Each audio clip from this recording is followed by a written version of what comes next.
Assalamualaikum warahmatullahi wabarakatuh. Perkenalkan, nama saya Nurul Azkia Haraha dari Prodi Tadris Bahasa Inggris semester 1 dengan NIM 2411204021. Di sini saya akan mempresentasikan sejarah pendidikan Islam yang berjudul Pendidikan Islam pada masa dinasti Bani Umayyah. Dinasti Bani Umayyah berdiri pada tahun 661 Masehi hingga 750 Masehi. Berarti dinasti Bani Umayyah berdiri sekitar 90 tahun. Dinasti Bani Umayyah didirikan oleh Muawiyah bin Abu Sufyan. Sebelum mendirikan Bani Umayyah, Muawiyah adalah seorang gubernur Syams yang menjabat pada masa Khalifah Utsman bin Affan. Berdirinya dinasti Bani Umayyah. Berdirinya dinasti Bani Umayyah dikarenakan wafatnya Utsman bin Affan memicu perpecahan di kalangan umat Islam, apalagi setelah Ali bin Abi Thalib terpilih sebagai khalifah baru. Konflik dengan Muawiyah bin Abu Sufyan pun tidak dapat dihindari. Selanjutnya, perang saudara. Konflik ini berujung pada perang saudara yang berkepanjangan. Ali yang terbunuh dan Hasan putra Ali menyerahkan kekuasaan kepada Muawiyah untuk menghindari pertumpahan darah lebih lanjut. Dengan demikian, Muawiyah menjadi khalifah pertama dari dinasti Bani Umayyah pada tahun 661 Masehi. Ia memindahkan pusat pemerintahan dari Madinah ke Damaskus dan memulai era baru dalam sejarah Islam. Kita lihat di sini adalah peta dinasti Bani Umayyah. Kebijakan pendidikan pada masa dinasti Bani Umayyah. Yang pertama, pemanfaatan masjid sebagai pusat pendidikan dan masjid menjadi tempat utama untuk mengajarkan baca tulis Al-Quran dan dasar-dasar agama Islam. Masjid juga berfungsi sebagai pusat pendidikan tingkat menengah dan tinggi, di mana diajarkan berbagai ilmu seperti tafsir Al-Quran, hadis, fikih, bahasa Arab, sastra, dan ilmu hitung. Yang kedua, pendirian lembaga pendidikan. Selain masjid, didirikan pula lembaga pendidikan lainnya, seperti sekolah khusus untuk mempelajari ilmu-ilmu tertentu. Kurikulum yang diajarkan mencakup ilmu agama, bahasa, sastra, dan ilmu pengetahuan umum. Yang ketiga, penerjemahan karya asing. Karya-karya ilmiah dari Persia, Yunani, dan India diterjemahkan ke dalam bahasa Arab untuk memperkaya ranah ilmu pengetahuan. Yang keempat, peningkatan status ulama.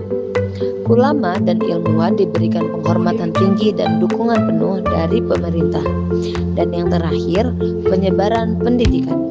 Pendidikan disebarluaskan ke seluruh wilayah kekuasaan Bani Umayyah dan didirikan pula madrasah-madrasah di berbagai wilayah untuk mengajarkan agama Islam dan ilmu pengetahuan. Di sini nama-nama Khalifah Bani Umayyah di Damaskus dan masa kekuasaannya.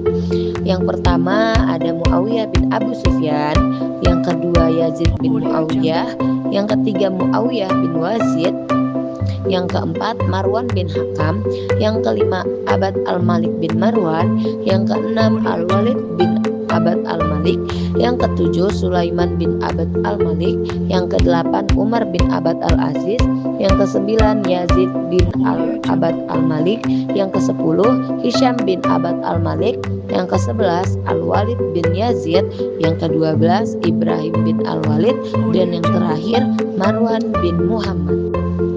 Tokoh penting pada masa dinasti Bani Umayyah. Yang pertama, Muawiyah bin Abu Sufyan. Sebagai pendiri dinasti, Muawiyah memiliki peran yang sangat penting. Ia berhasil mengubah bentuk pemerintahan Islam dari sistem kekhalifahan yang bersifat pemilihan menjadi monarki. Muawiyah juga dikenal sebagai sosok yang cerdas dan strategis dalam memimpin. Yang kedua, Abdul Malik bin Marwan.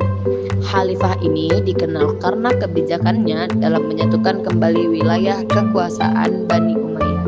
Setelah terjadinya perpecahan, ia juga memperkuat sistem pemerintahan dan memperkenalkan dinar dan dirham sebagai mata uang resmi negara. Yang ketiga, Al-Walid bin Abdul Malik. Masa pemerintahan Al-Walid dianggap sebagai puncak kejayaannya Bani Umayyah. Di bawah kepemimpinannya, wilayah kekuasaan Islam terus meluas, termasuk penaklukan wilayah-wilayah di Afrika Utara dan semenanjung Liberia. Yang keempat ada Umar bin Abdul Aziz. Meskipun masa pemerintahannya singkat, Umar bin Abdul Aziz dikenal sebagai khalifah yang adil dan alim. Ia berupaya mengembalikan pemerintahan ke jalan yang benar sesuai dengan ajaran Islam.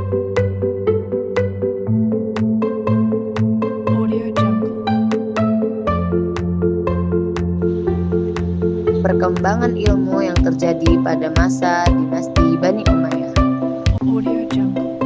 yaitu ilmu agama tafsir Al-Quran. Upaya memahami makna Al-Quran secara mendalam dilakukan secara intensif. Selanjutnya, hadis, pengumpulan dan kodifikasi ke hadis Nabi Muhammad SAW dilakukan untuk menjaga kemurnian ajaran Islam. Terakhir, fikih, pengembangan hukum Islam dilakukan untuk mengatur berbagai aspek kehidupan umat Islam. Ilmu pengetahuan alam, kedokteran. Ilmu kedokteran berkembang pesat pada masa dinasti Bani Umayyah dengan diterjemahkannya karya-karya medis dari Yunani dan Persia. Kimia dan farmasi, ilmu kimia dan juga mengalami kemajuan utama dalam bidang pembuatan obat-obatan. Filsafat. Filsafat umum muncul berbagai aliran Islam seperti Mu'tazilah dan Jabar. Bahasa dan sastra. Bahasa Arab semakin disempurnakan dan menjadi bahasa ilmu pengetahuan. Sastra, puisi dan prosa Arab berkembang pesat menghasilkan karya-karya yang indah dan bernilai tinggi.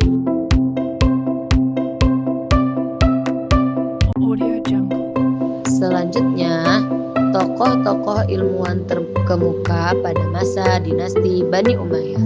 Yang pertama, Ibnu Sirin, seorang ulama hadis yang terkenal. Yang kedua, Al-Qalbi, seorang sejarawan yang menulis tentang sejarah Arab pra-Islam.